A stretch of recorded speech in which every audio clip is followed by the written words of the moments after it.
araw po sa inyong lahat mga kateknisyan, lalo na sa mga kamaster, mga ka-DIY. Meron po tayo ditong repair na CRT TV. A1 po ang kanyang brand. So sabi ng may-ari, ang problema daw nito ay may raster naman pero wala daw tao sa cable. So nakakabit na naman ang cable sa likod.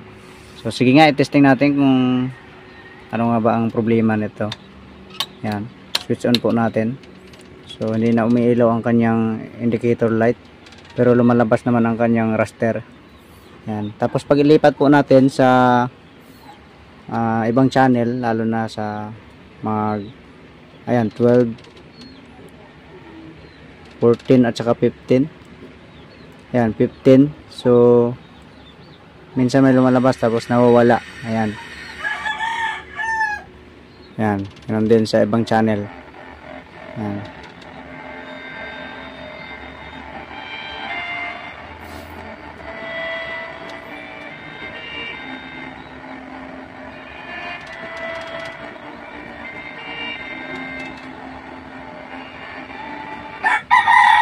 Ayan. So nawawala din. Ayan. So pag dito rin sa ano na to, 16, nawawala din ito minsan, lalo na sa ibang channel. Ayan. So wala talaga sa ibang channel. So 3 channel lang yung may tao, tapos nawawala pa siya. Ayan, nawawala. Okay, sige, samahan niyo ako, buksan po natin ito, alamin natin kung ano ang problema nito.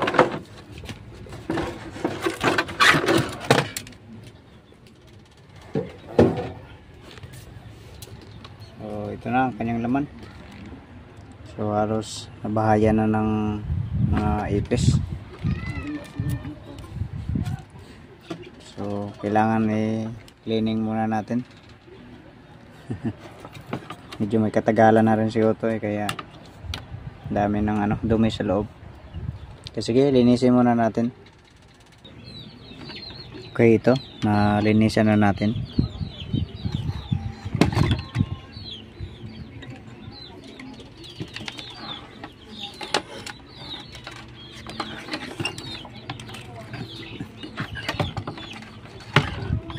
So kung mapapansin natin ay hindi pa halos nakaranas ng hinang. So matagal na nga ito. So tayo pa lang nakabukas nito. Okay, sige, i-solder muna natin dahil maraming mga lost connection. Okay, ito na po, na resolder na po natin. Ayan, mula dito sa power supply, ayan, sa secondary, ayan din, yung dito sa yung playback, ayan, dito sa audio section na resolder na natin, dito sa system, ayan, sa chroma, jungle IC, ayan, kasi ang system at saka chroma ay isahan na lang, yung dito sa tuner, ayan. So dito sa video drive na resolder na rin natin, ayan. So konti na lang natira sa soldering lead. So alam kasi natin na kapag itong mga universal board ay magastos sa lead ito pag i-repair dahil maraming lost connection. Okay, so ang video na to ay para ito sa mga newbie, sa mga baguhan, lalong lalo na po sa mga nag-aaral ngayon kasi pasukan po ngayon. So sa mga nag-enroll ng electronics ay malaking bagay po ito sa kanila, kasi dati po nung nag-aaral po tayo sa electronics ay wala pa pong mga YouTube, or meron man pero wala pa halos na YouTuber na mga technician, wala pang vlogger. Kaya pag maghanap natin ng mga number ng piyesa, mga replacement, ay kailangan pa ng mga ECG, yung libro. So habang kinakabit natin ito ay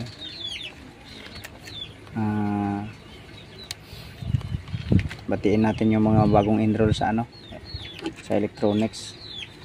So mabuhay kayo, naway pagpatuloy nyo po ang pag-aaral nyo dahil malaking bagay po itong na to, itong hanap buhay na to para po sa ating mga technician. So ituloy nyo yung pag-aaral at naway makapagtapos po kayo.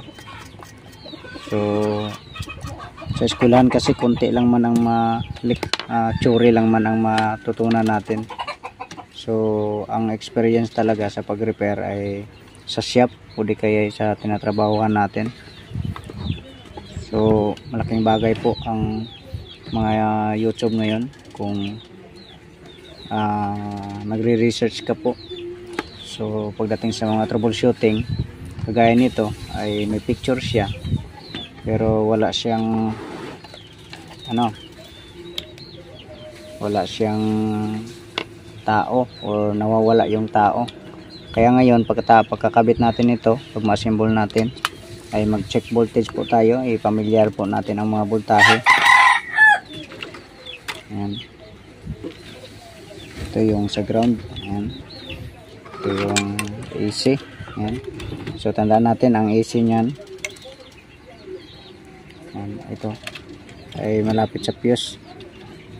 Ayan. At siyempre papuntang yan, diode na bridge ang connection. Okay.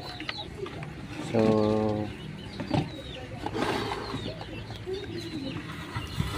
ipahaya lang natin ang board. Ayan.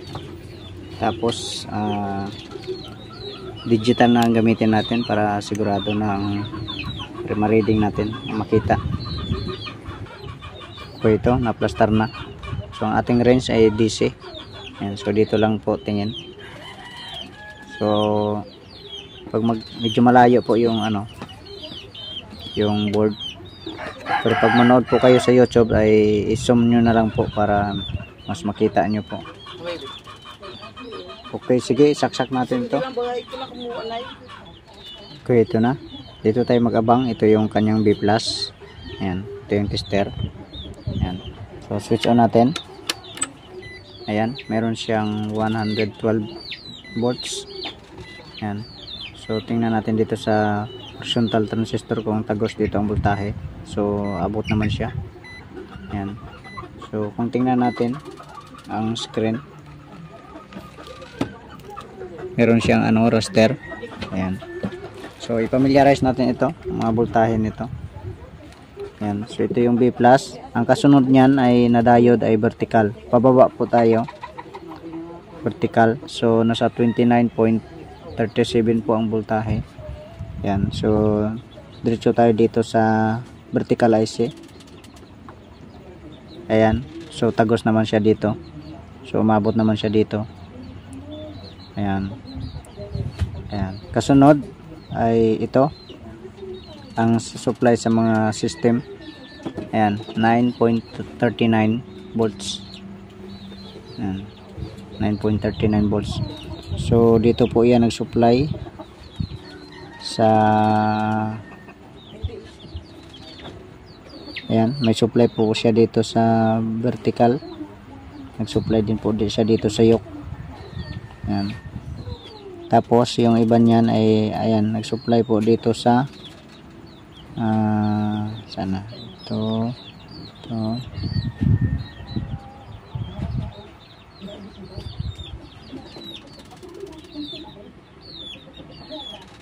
ayan, ito. So supply yan dito sa mga transistor na to na 2 piraso, 9 volts at saka 5 volts. So yung 5 volts ay papunta dito sa memory. Ito yung memory. Check nga tayo. Ayan, ayan, 5 volts. Ayan. So ang 9 volts naman ay papunta yan dito sa video drive, sa kanyang supply yan sa mga transistor na dito pala sa sa IC, supply yan dito sa IC. Tapos tagos din po yan. Ayan, ito po siya.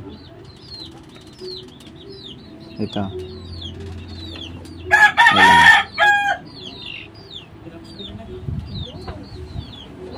Ayan, ito. Bali 8 volts po ang lumabas dito. So pumasok po siya yan dito sa sa system at saka dito sa video drive. Pasok siya dito sa taas. So ito yung socket eh. Ayan yung socket.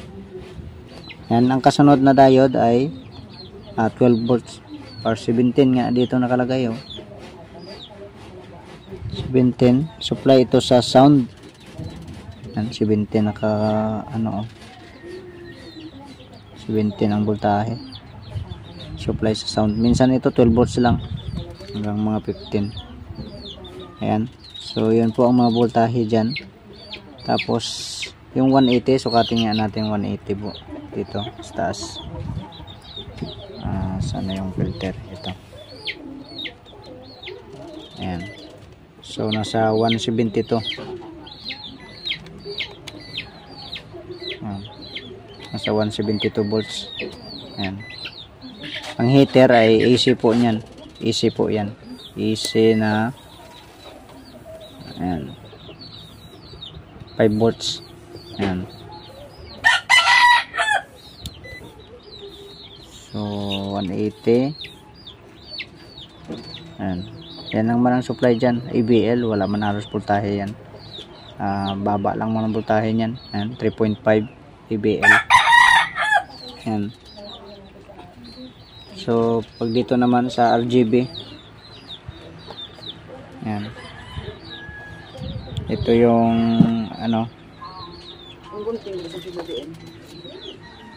yung blue. Ayan. So ito 159.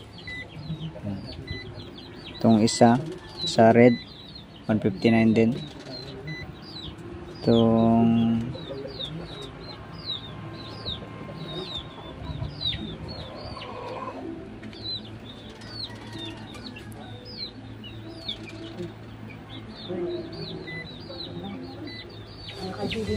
one auto. Ito pala yung blue. Ito yan yung blue. So yung green pala sa taas. Yan. Green pala yan. Green. Ito yung red. Ito yung blue. Yan. Blue. Yan. Tapos ang green. Green. Yan. Tapos ang red. Yan. So dito sa na to,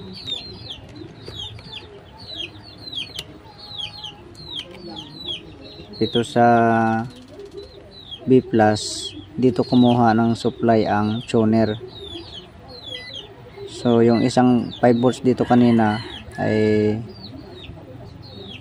ito meron dito. Ayan 5 volts. So dito diretso din ito sa tuner. Diretso dito sa tuner yun. Tapos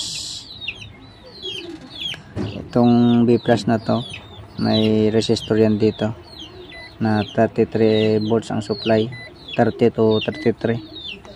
So diretso rin yan dito sa tuner. So i-trace nga natin. Dito na lang tayo mag-check sa tuner para sigurado na. Okay, itong AGC dapat ay may voltahe yan na mga 5 below volts. Ayan, so 3.7. Tapos itong wala naman yung connection ito. Tapos ang kasunod yan, hindi ko na mabasa. 5 volts din yan eh. Ayan, so 4.5. Ayan, kasunod yan 5 volts din. Ayan, 4.8. Kasunod ay 5 volts pa rin. Ayan. Kasunod ground. Hindi, 5 volts pa rin ang kasunod. Ayan. Ito yung ground. Ayan. Hindi, 5 volts pa rin. So 4 5 volts yan dito. 1. Ayan o. 1 2 3 4 5. Ayan. So 5 piraso na yan, puro 5 volts yan. Ito namang IF ay wala namang voltahe yan, signal kasi yan dyan eh. So ito yung 30 volts, ayan may naka-indicate na 30 volts. So sukatin natin kung may voltahe. Yan ang wala. Ayan. So yan ang wala, walang voltahe. So i-trace natin ang connection. Ay nag-jumper po yan dito. So wala pa rin, 2 plus something pa rin. Tawid siya dito. Itong jumper na to. So wala pa rin, 3 volts lang. Dito tawid siya dito. Ayan o, jumper pa rin yan. So wala rin, tagos siya dito. Ayun, meron na. Ayan, meron na. So ibig sabihin yung connection dito ay wala. So ang gagawin natin, mag-jump ng data dito ng wire pupunta dito para hindi nakalawangin. Madalas kasi dito kung nakalawang ang jumper. Okay, sige, lagyan natin yan. So ito na, lagyan na natin ng connection. So ito nang nilagay natin kasi kung jumper ang ilagay natin na bakal, kinakalawang pa rin, kaya mas maganda itong wire. Yan. So dito na tayo mag-abang. Yan. Bantay lang tayo dito sa tester. Okay, switch on natin. Ayun, may 33 volts na. Ayan. So yan lang naman ang halos ang mga connection dyan na dapat natin ipamilyar. Ang mga voltahe pala. Ayan. Sige, testing na natin ito sa cable. Okay, palitan muna pala natin ng indicator light kasi wala kanina, ayaw umilaw eh. Kaya ito pundi nga talaga. So ito ipapalit natin.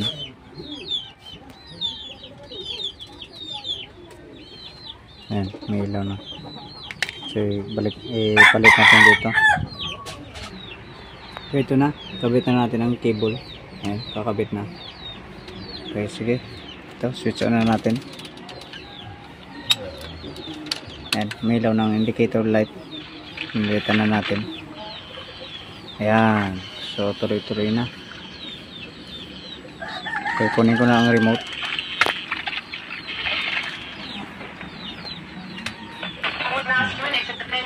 Lipat natin. Ayan. So tuloy-tuloy na. Malabo lang yung cable kasi maraming nakakonect dyan. Ayan.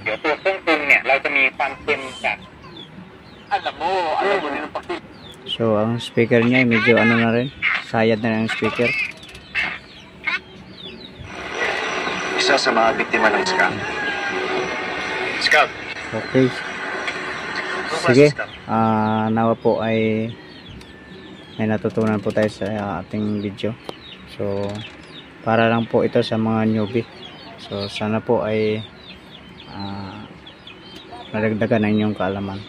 Okay, God bless po sa inyong lahat. Huwag po natin kalimutan mag-subscribe and share po. Pakipindot na rin ang notification bell para lagi po kayong updated sa ating video. Okay, God bless po sa inyong lahat.